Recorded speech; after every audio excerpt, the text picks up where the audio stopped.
गुरुग्राम नगर निगम और मानेसर नगर निगम में चल रहा है फर्जीवाड़े का कंपटीशन। नायब सिंह सैनी की सरकार की किरकिरी कराने का चल रहा है कंपटीशन। कूड़े से करोड़ों के घोटाले का हो रहा है बड़ा खेल। गुरुग्राम नगर निगम के बाद मानेसर में भी खुला कूड़ा घोटाले का मामला।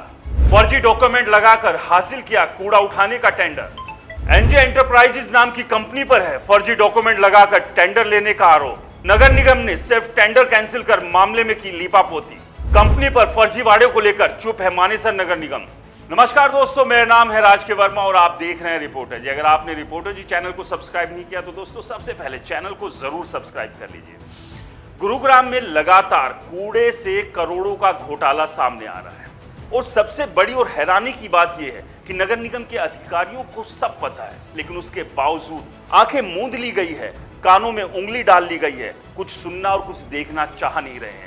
घोटाले खुलते हैं, उसके बावजूद भी कंपनियों को पैसा रिलीज कर दिया जाता है मानो कि उनके अपने घर का पैसा हो। भूल जाते हैं ये पैसा आपके और हमारे टैक्स का पैसा है, जिसे वो इस तरह से घोटाले में उड़ाने में लगे हुए हैं। गुरुग्राम नगर निगम में कूड़े से घोटाले के दो अलग अलग मामले सामने हैं, जिसमें से एक इको ग्रीन कंपनी से जुड़ा हुआ है, जिसका खुलासा खुद केंद्रीय राज्य मंत्री राव इंद्रजीत सिंह ने किया था, जो लाख 2 लाख करोड़ 2 करोड़ का नहीं तो 350 करोड़ रुपए का घोटाला है। इसके बाद इसी गुरुग्राम नगर निगम में इसी कूड़े से दूसरा घोटाला सामने आया है, जो कि आरडीएफ से जुड़ा हुआ है, जो 25 से 30 करोड़ रुपए का है और जिसमें फर्जी डॉक्यूमेंट्स भी शामिल है। लेकिन सब कुछ पता होने के बावजूद पैसे कंपनी को दे दिए जाते हैं और जांच के नाम पर आंख कान नाक बंद कर लिए जाते हैं। अब तीसरा मामला सामने आया है। शहर वही है, जिला वही है, बस इतना सा हुआ है कि नगर निगम की बाउंड्री चेंज हो गई है। अब ये बाउंड्री गुरुग्राम नगर निगम की नहीं, मानेसर नगर निगम की है। यहां पर भी एक बड़ा घोटाला सामने आया है। चलिए आपको बताते हैं कि ये पूरा घोटाला क्या है और इस घोटाले में अब तक कौन सी बड़ी कार्रवाई नगर निगम के द्वारा की गई है या नहीं की गई है, या फिर इसमें लीपापोती हो गई है। क्योंकि इस मामले में पूर्व मुख्यमंत्री मनोहर लाल खट्टर ने भी हस्तक्षेप किया था और अगर एक मुख्यमंत्री किसी मामले में हस्तक्षेप करे और उसके बावजूद अधिकारी चुप हो जाए और अधिकारी कोशिश ये करे कि किसी तरह से मामला निपट जाए, ठंडे बस्ते में चला जाए, तो आप समझिए कि हालात कितने खराब हो रहे हैं। और यही वजह है कि राव इंद्रजीत सिंह, राव नरबीर सिंह, जीएल शर्मा और भी कई बीजेपी के नेता, पूर्व मंत्री, मौजूदा मंत्री लगातार गुरुग्राम में भ्रष्टाचार और भ्रष्ट अधिकारियों की बात कर रहे हैं और जोर शोर से इस बात को उठा भी रहे हैं। चलिए आपको बताते हैं कि मानेसर का ये नया कांड क्या है, जो कि कूड़े से करोड़ों की कालिख पोतने का घोटाला बन रहा है। और नायब सिंह सैनी सरकार के लिए विधानसभा चुनाव में यही तमाम घोटाले मुश्किलें पैदा कर सकते हैं, क्योंकि अगर कूड़े से भी घोटाला होगा तो उसकी गंदी बू से आप समझिए कि हरियाणा विधानसभा चुनाव में नायब सिंह सैनी सरकार के लिए, बीजेपी के लिए कितनी मुश्किलें खड़ी होनी है। दरअसल फरवरी 2024 में मानेसर नगर निगम में एक टेंडर लगाया गया, जिसमें डोर टू डोर कूड़ा उठाना था। इस टेंडर में 12 कंपनियों ने हिस्सा लिया, लेकिन 5 कंपनियों को टेंडर मिला।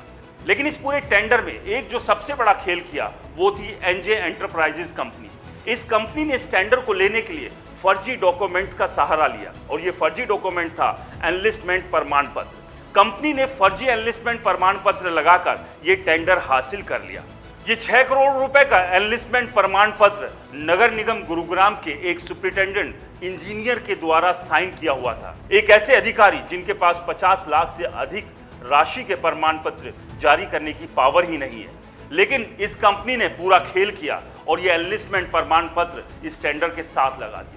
लेकिन जब ये मामला खुलना शुरू हुआ और इस मामले की फाइल पहुंची पूर्व मुख्यमंत्री मनोहर लाल खट्टर के सामने, तो उन्होंने 4 मार्च को मानेसर के नगर निगम कमिश्नर अशोक गर्ग को इनके खिलाफ एक स्पीकिंग ऑर्डर जारी करने के निर्देश दिए, जिसके बाद कंपनी को नोटिस तो जारी किया गया, लेकिन 30 जून तक स्पीकिंग ऑर्डर पर कोई कार्रवाई नहीं की गई। दलील दी गई कि लोकसभा चुनाव हैं और इन लोकसभा चुनाव की वजह से कार्रवाई नहीं हो पा रही है। लेकिन आपको याद होगा कि लोकसभा चुनाव 4 जून को खत्म हो गए थे, यानी कि उस दिन नतीजा आ गया था और उसके बाद से लेकर अब तक कार्रवाई कहां तक पहुंची है, कितनी हिली है, किस किस को नापा गया है, किस किस को जेल भेज दिया गया है, किस किस के खिलाफ एफआईआर दर्ज हुई है, कुछ अता पता नहीं है। बस इस मामले में बड़ी कार्रवाई के नाम पर इतना भर किया गया कि उस टेंडर को रद्द करके किसी और को दे दिया गया। आप समझिए कि एक कंपनी कितना बड़ा फर्जीवाड़ा नगर निगम के साथ करती है और नगर निगम क्या करता है कि उसके खिलाफ फर्जीवाड़े की ना कोई एफआईआर दर्ज करता है, ना उसके खिलाफ कोई कार्रवाई करने की बात कहता है। कार्रवाई के नाम पर अगर खाना पूर्ति के तौर पर करता है तो सिर्फ टेंडर रद्द कर देता है। अगर यही कोई आम व्यक्ति होता अब तक सलाखों के पीछे होता, लेकिन खेल करोड़ों का है, बड़ी कंपनियों का है, बड़े लोगों का है, बड़े अधिकारियों की मिलीभगत का है, इसलिए हर कोई सन्नाटे में पहुंच जाता है। लेकिन यहां नायब सिंह सैनी सरकार को हरकत में आना होगा और लगातार गुरुग्राम के अलग अलग नगर निगम में चल रहे कूड़े से घोटाले के इस खेल पर बड़ी कार्रवाई करनी होगी, ताकि विधानसभा चुनाव में ये बता सके कि उनकी सरकार भ्रष्टाचार के ऊपर जब नकेल कसने पर आती है तो ऐसी टाइट नकेल कस देती है कि भ्रष्टाचारियों को सांस लेने का मौका भी नहीं मिलता है। अगर नायब सैनी सरकार ऐसा नहीं करती है तो आप समझिए कि वो विपक्ष कांग्रेस, जेजेपी, इनेलो, आम आदमी पार्टी को बैठे बैठे मुद्दा दे देगी और ये पार्टियां शोर मचा मचाकर इन भ्रष्टाचारों को विधानसभा चुनाव के दौरान हर गली, हर चौराहे, हर नुक्कड़, हर रैली, हर जनसभा में उठाएंगे। आपको क्या लगता है? हमें कमेंट्स कर जरूर बताएं। रिपोर्टर जी चैनल को सब्सक्राइब नहीं किया है तो चैनल को सब्सक्राइब करना ना भूलें।